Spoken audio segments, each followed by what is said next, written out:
First of all, Saan ako tingin? salita na lang. Sige.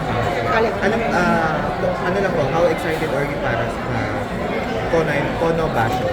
Super excited for the whole team.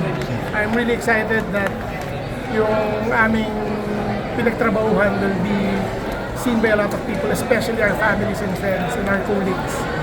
For tonight, Kayla, this is for them. So, super excited. Sir, pang ilang beses mo na po nag-Sinimalaya? This is my first. This is my first film. This is my first full-length film. It has been a dream for me to be in this spot. So 20 years ko lang pangarap to. Mahirap po ba pumasok sa Sinimalaya? Mahirap. Kahit yung sa amin, mahirap yung pinagdaanan namin. But I think pinagdasal ko to eh. This is my first script, first submission that I did. And first film that I was able to do with Project 8 Projects. Konting kwento lang po tungkol sa po Kono Basho. Kono Basho is basically it's a story of two sisters, estranged sisters, meeting at the funeral of their father, shared father, in a city that was wiped out by the March 2011 tsunami. So, dito sa pelikula na to, makikita nyo yung rebuilding ng two sisters, yung kanilang connection, and at the same time, makikita nyo yung nag-heal na city nila. This is not about a disaster. This is more on the grief that happened. But, you know, sa lahat ng grief, you don't need to be alone in it. So, it's really, that is basically the message of it. You don't need to sit down alone. You know, you can find solace in the most unexpected way for people, as strangers. Pero ka na meaning ng Kono Basho? Kono Basho is this place, itong lugar na to.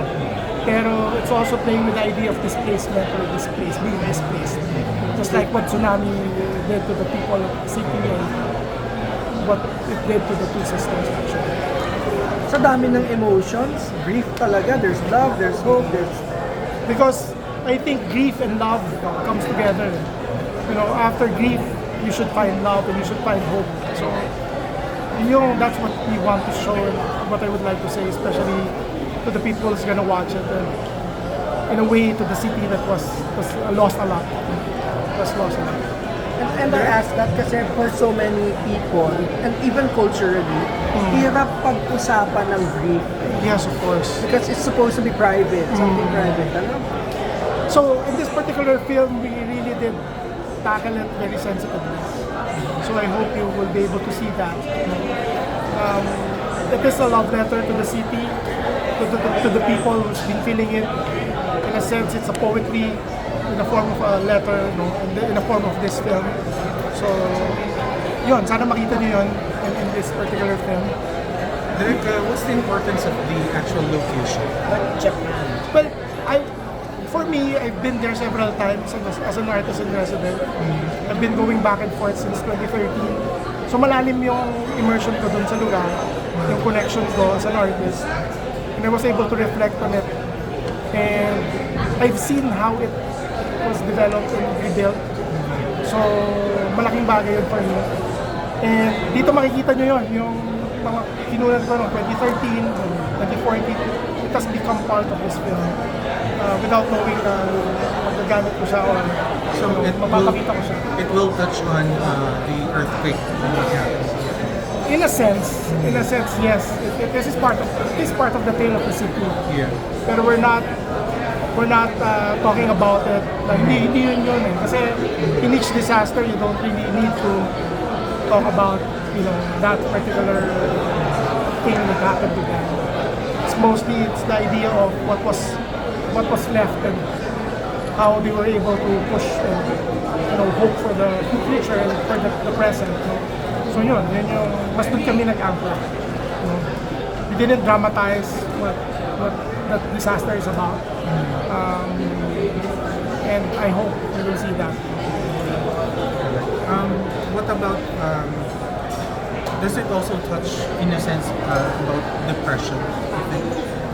I think that's part of it, but we didn't really want to push that further. You'll see it. Yeah. You'll see it. It's part of the treatment that I would really like to tackle it more sensitively, to reflect on it, and I hope the audience will be able to do that as well. Sir, trailer pa lang po kasi ang ganda-ganda na ng frames na ginawa ninyo.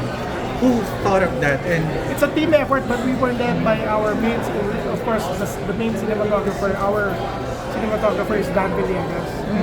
So after a few years, this is his comeback again as a cinematographer, being as a director and a producer for several years itong mga nakaraan.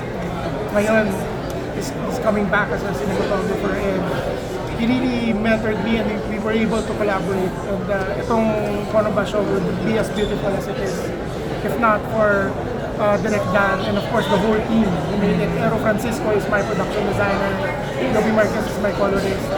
I'm guided by Pam Miras for the creative consultancy, for the script, Antonetta Daune. I'm really surrounded by amazing team. So kahit the first time ko siya, I felt that I was really just focusing on what I needed to do, and I was able to do it. So I'm happy with it. Sobra. Yung cast niyo po, direct, paano po nabuo? Ano napili? did you have auditions? For the Japanese cast, we really pitched to Arisa Nakano. Our Japanese producer, Masumi Sodo, was able to pull it off. He was able to connect us to Arisa Nakano, who was part of Perfect Days, that was nominated for Best International Films that represented Japan this last Oscar. So we were really grateful that we were able to work with her on this film. Niligawan talaga namin siya. And Gabby was heaven sent. Gabby was there to basically save us from this particular film. And nag-work yung dalawa. Thank you po. Maraming salamat po. Picture na lang po. Sige po. Ayaw ng picture. Okay po. 1, 2, saba po. 1, 2. Dito din eh. Thank you po. Direct, madami pong nagsasabi na malaki ang chance ni Gabby dito. Manalo. Well, Gabby really did a very good, portrayal of the character. Hands down ako kay Gabby. Sobrang galing niya. And they work together. So it's really something that all of you should be able to see. Thank you. Salamat po. Thank you.